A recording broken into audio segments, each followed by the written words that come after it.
Welcome to Love and Live Abundantly. I'm Ilona.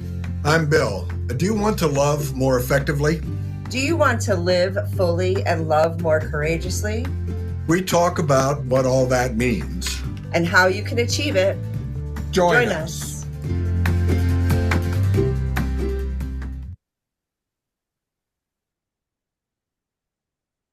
Well, welcome back to Love and Live Abundantly. I'm Bill Mock, and this is my associate here, Ilona Poka. And we were talking before this episode started about a variety of things, as we often do. We wander from pillar to post, and occasionally we stumble on something we want to talk about. So today, what we would like to talk about is boundaries and their importance and their role in living and loving abundantly. So I hope that's a good place for us to start. And I didn't want to pin us down to any particular aspect of it. So what do you think, Ilona? I think that sounds wonderful. Welcome, everybody.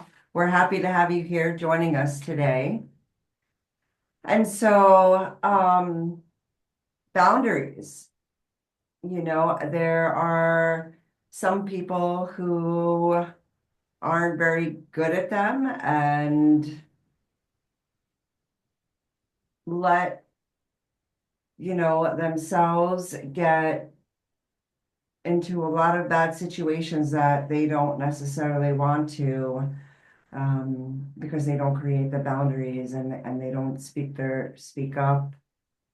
And so, I think that some of that ties into our previous episode where we have those thoughts, and maybe those thoughts are negative, that we deserve, to be in certain situations, or that we're not worthy of being in a happy relationship with somebody who loves and respects you.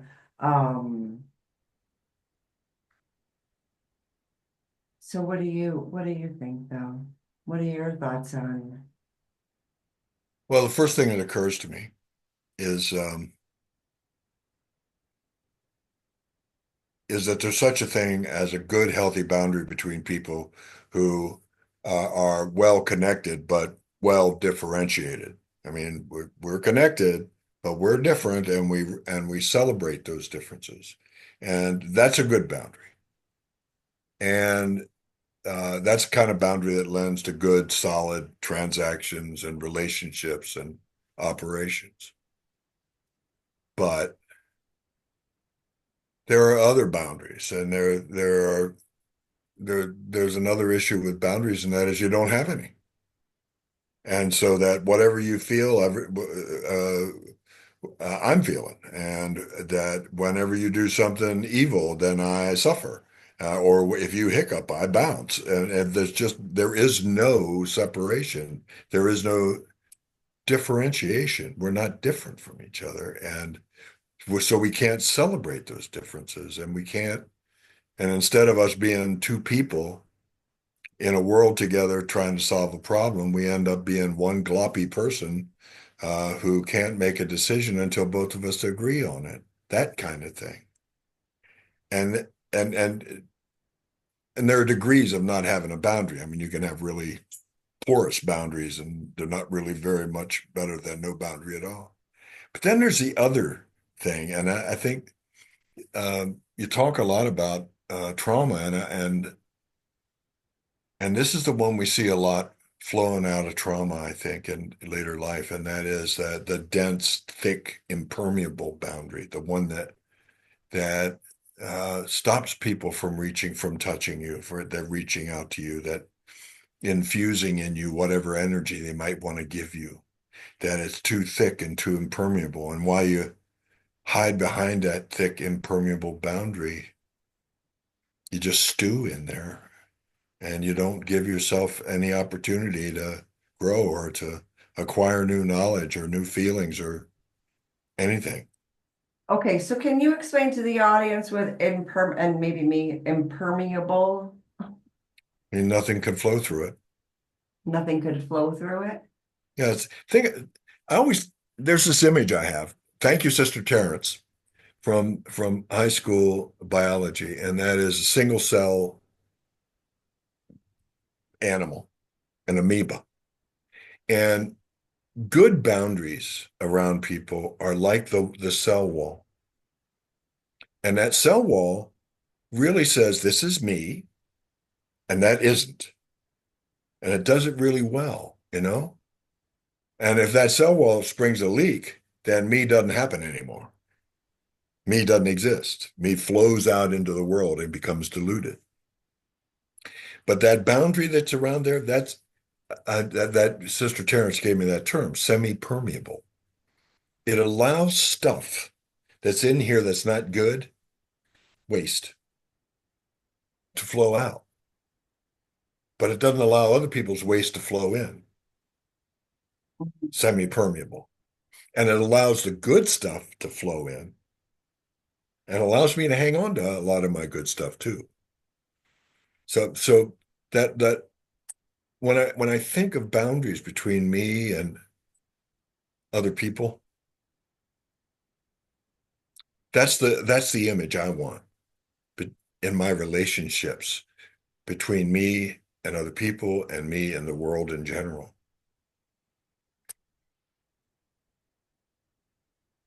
And I could go on like this for the next hour, but I don't think you want me to do that. That's what I mean by semi-permeable. Okay, perfect, perfect. Okay, and so what does that look like? Right? Like what are some examples that, I'll talk about what another one that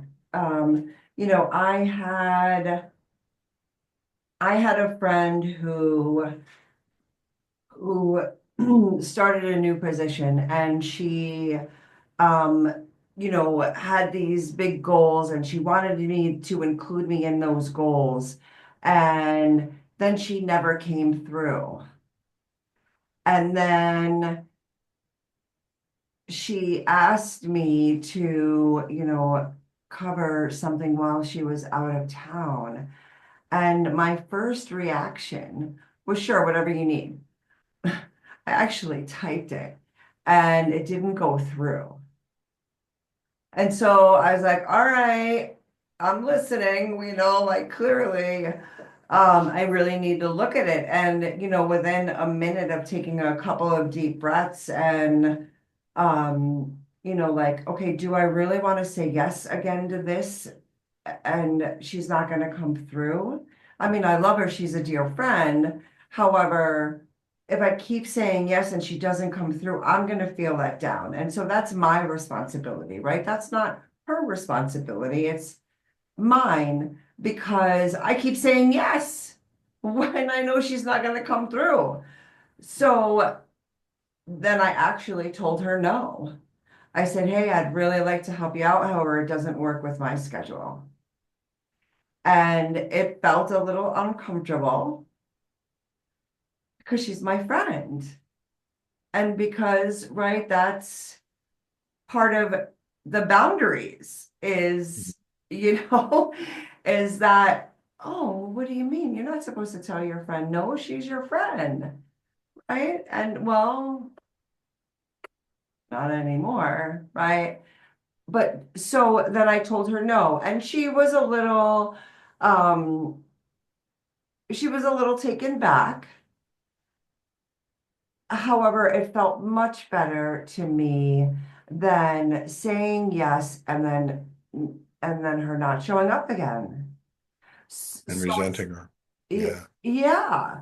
And I don't, so I got to start creating a different response, right? Hmm. Instead of Yeah. reacting. And yeah, and I totally would have gotten resentful.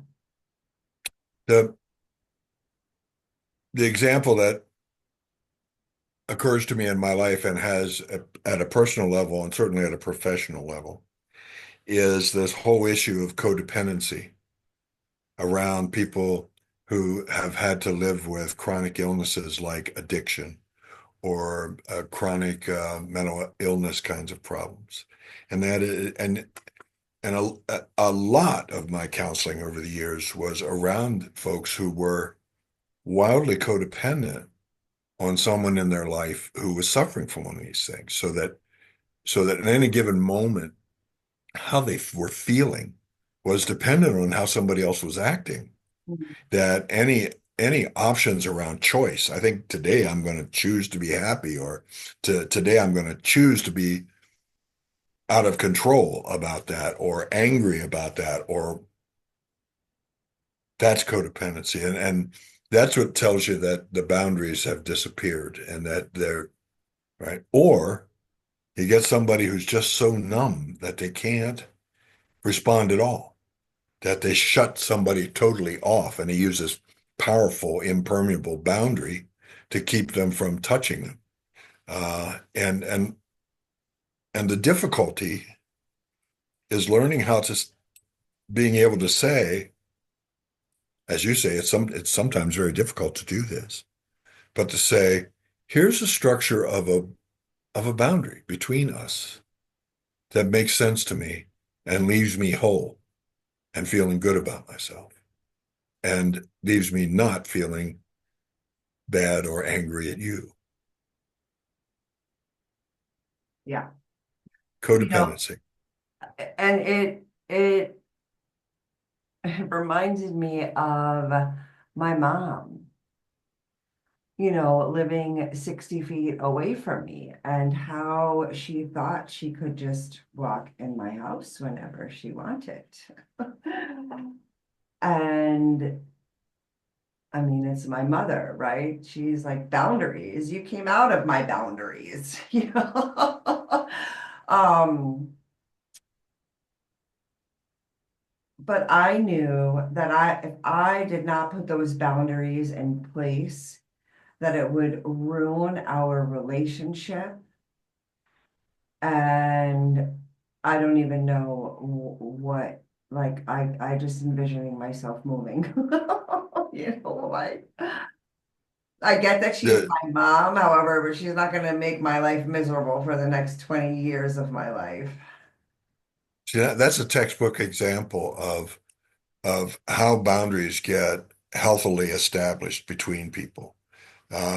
There is a place that there is a level of agreement that happens when boundaries are established in a healthy way, and each person has to contribute to that so that both can feel like they've had a part in the architecture and building that boundary. Yeah, I don't And know you if did that with your mom.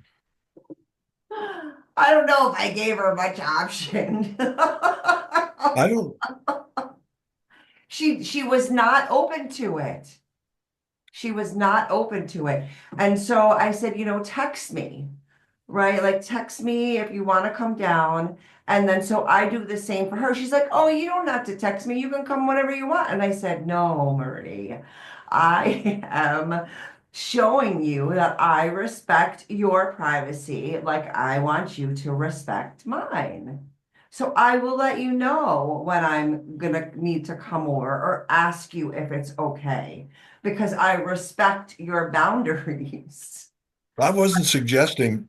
I wasn't suggesting that you were both pain-free or stress-free and Oh, establishing that. What I was saying is that sometimes people just let these things happen. So that as with your friend, you could have just gone on the rest of your life feeling put upon, instead of taking affirmative action to change it, to make it happen. And you could have done what I know some people have done, and every time their mom came into the house without, knocking on the door or texting or something, little heads up, feeling resentful and angry and on edge. No, that didn't happen. There was an active, open discussion, and two people in a relationship established um, a boundary. Maybe both of you weren't happy about that, how well it worked out. And maybe it doesn't work out perfectly every time, but that's the dynamic, isn't it? That's how good relationships uh, continue, are fostered, they grow. Yeah, great example. Well, and I think it's the communication, right? I think that talking about how we feel and what's going on and honoring that our intuition or our gut feeling, right? Mhm. Because if I would have listened to my family, there would be no boundaries. Well, I think it's what's important that you didn't touch on was that as you were saying, look, this is my boundary. You weren't dissing hers. I mean, she has a notion about what boundaries ought to look like between you two, and you weren't disrespecting that. You weren't saying that you weren't rejecting that. What you were saying was, that's cool for you, but boy, if we're going to get along, this is what I need. And that my daughter, I've said this before, but my daughter loves a term that I use all the time, and that's healthy selfish. You have to be healthy selfish. You have to nurture the creature here if you're ever going to be any good to anybody else. Yeah. Yeah, it is what who said me first is a bad thing. Society, Mhm. But they're you wrong. know? Obviously, they've never flown on an airplane because one of the things they tell you on an airplane is when those oxygen masks drop down, put yours on first and Yep, then deal with somebody else. yep. And Oh, the whole message is that if you don't put yours on first and you do theirs first, you'll screw up putting theirs on, you'll never get yours on, and you'll both die. yep, yep, Yeah. Good boundaries. Put your mask on first. And then, if necessary, you can help them put on theirs. yeah. Gee, who expected to have a mental health lesson on a flight to Detroit? Right. You know what though? But people don't really, there's a lot of people that don't understand the entire concept of that, right? They just do it. Um, but I couldn't imagine if I had not put boundaries in place. And for me, it was worth feeling uncomfortable for me to like my mom. Mhm. Like, I mean, I've lived on my own for 20 years, and I wanted my mom out here for 15 of those 20 years. And and I love that she's here, right? I enjoy my mom.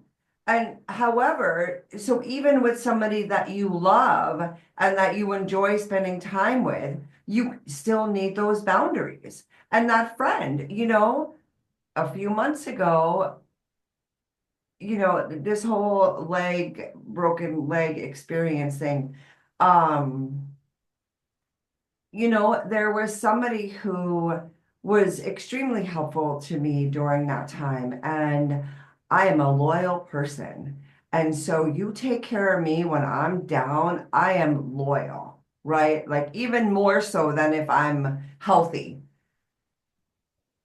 And the same thing happened with her that happened with my friend. And I didn't set the boundary and I became resentful. And and it didn't end up good. It didn't end up good.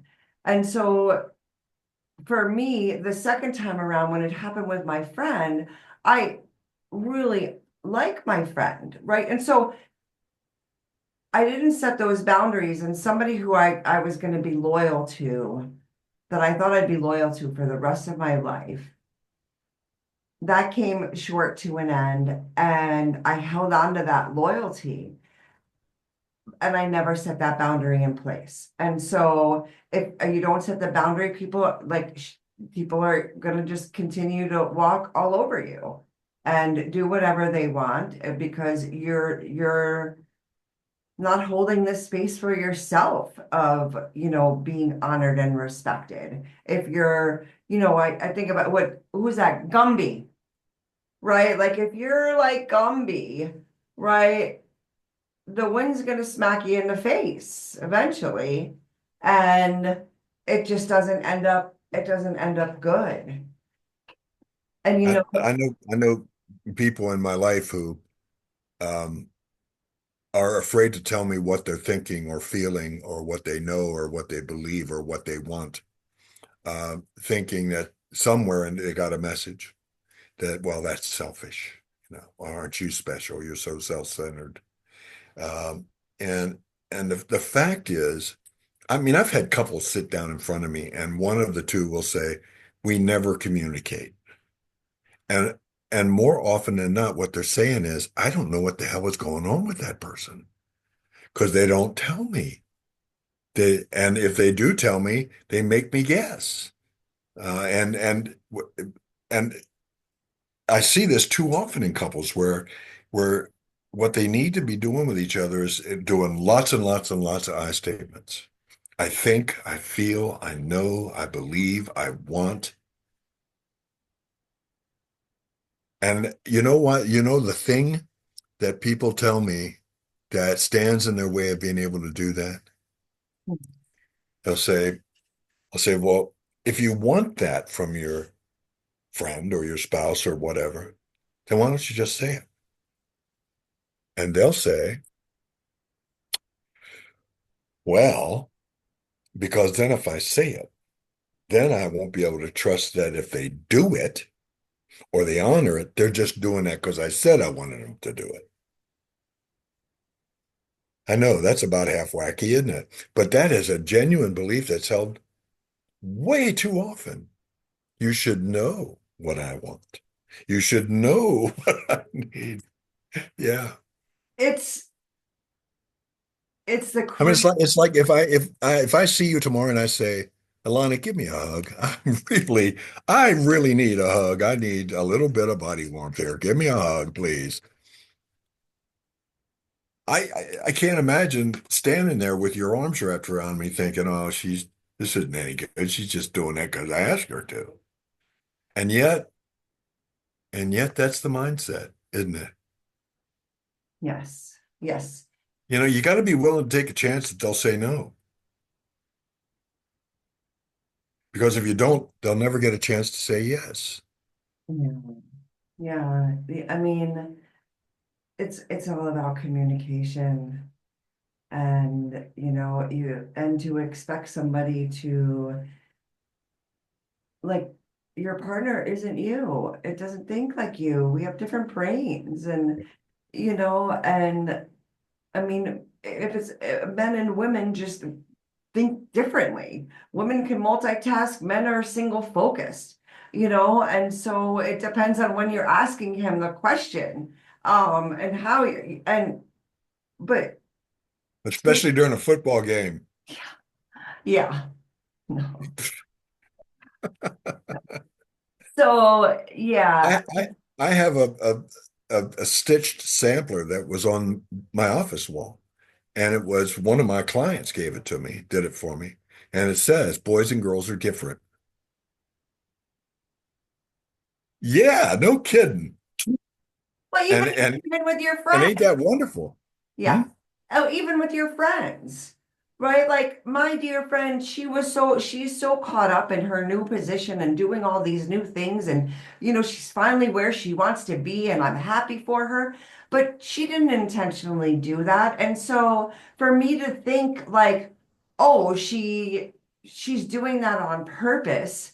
Um, she's doing it to be disrespectful and not come through, well, then I'd have nobody in my life, right? Because I would always think the negative about how people show up. And instead, just letting her know that I feel like she needs to slow down, and whatever she needs, I'm there for her with boundaries, right? With Yeah, boundaries. that's the tightrope. Yeah, how do you express your needs without being needy? Yeah, it is. But it's one that's worth trying to learn how to walk. Yeah. Yeah. You know what? I dated somebody. It was funny. It just came into my head. I dated somebody, God, I was in my 20s. And Just a couple of years ago, right? yeah, yeah, just a short few years ago. Exactly. Yeah. And I, I, I didn't know. back then I hadn't done personal development work. I didn't know how to communicate necessarily. So I had him read this article from Cosmopolitan, probably, about relationships and what I wanted from him. And he read it and he didn't like it, or and wasn't open to it, didn't want to have a discussion about it, nothing. And I was like, well, I might be a little awkward in how I'm presenting it. However, if we can't work on that together, and if that's not something that you really want, then I'm probably not going to stay with you. You know, Even then, you were healthy selfish, huh? sometimes certain circumstances. And that would have been a good one. Yes. Yeah. Yeah. Yeah. How are we Yes, we doing on? we're just about done. Okay. Okay. Because I was just about to say, I really wish that, I mean, this is such an exciting topic for us. I wish people would write to us and share their thoughts and feelings about it, or whatever questions they might have, or even neato examples from their own lives. And they can do that by sending us an email at hello@truthbetold.world. That's hello@truthbetold.world. Look forward to hearing from you. Thanks for joining us. See you next Bye. time.